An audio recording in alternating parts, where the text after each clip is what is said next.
Jessie Spector doesn't run a multi-million-dollar company, but she is a member of the so-called 1%, and she's strongly supporting the 99%.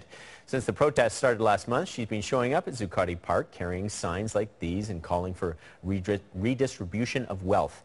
She's also the program director for Resource Generation, an organization that helps young, wealthy people use their money for worthy causes.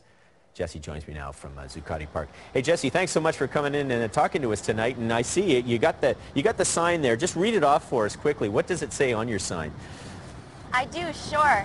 It says, "My family made lots of money off the stock market. I love them. I hate the actions they took to accumulate wealth. I want redistribution. We'll all be better for it. I'm the 1%. I stand with the 99%. So tell me the reaction you get when you're standing around the 99% with your sign saying, "I'm the 1%, and it's the boldest letters there, so I'm sure it catches people's eyes. What's the reaction you get? The reaction is overwhelmingly positive. People are often awed or a little bowled over first, and then give a really earnest nod or a handshake, and most importantly, start conversation, which is what I think is the most exciting thing about being down here, is all of the conversation that's generated through things like holding up this sign. As a 1%er, Jessie, why did you feel it was important to go down there and lend your support?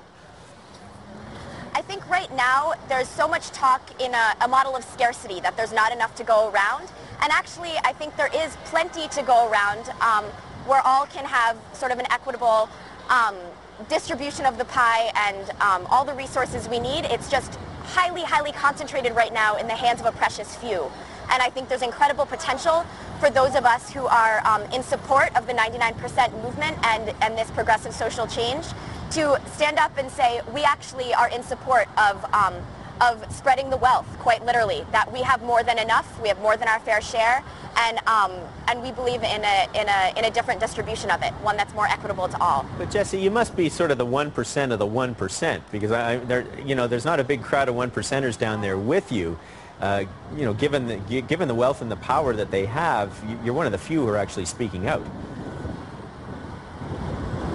I'm sorry, could you repeat that question? You're like the 1% of the 1%. I'm just wondering, if you feel like a bit of a voice in the 1% wilderness there, because there hasn't been a whole lot of support from other 1%ers.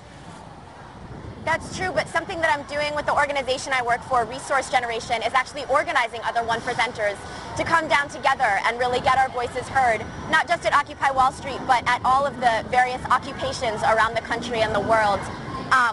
There are many of us down here with signs this morning. Myself and about half a dozen members of Resource Generation came down at 4 a.m. to stand in solidarity with everyone at Zuccotti Park to make sure that it didn't get cleaned out this morning. So there's a growing number of us, and my hope and my excitement is around getting more and more, because I think there are a lot of 1%ers who actually do believe in this cause, and it's just up to us to speak out and be vocal about it. So at the end of the day, Jessie, what do you feel you have in common, you as someone with money, with some of these people who don't have any opportunity and are really fighting for that? I think I have my humanity in common. I think I want to live in a world where people have health care, they have enough to eat, they have job security, they have houses, they have a roof over their head. And I think I have that desire in common with hopefully everyone who's down here protesting and beyond. And I don't think that my life or my community will be the best it can be until everyone has some of those basic needs met and have that ability to thrive the same way that I've been so fortunate to have as well. Hey, Jessie, it's great to talk to you tonight. Thank you for talking to us and making time for us. We appreciate this. Thanks so much.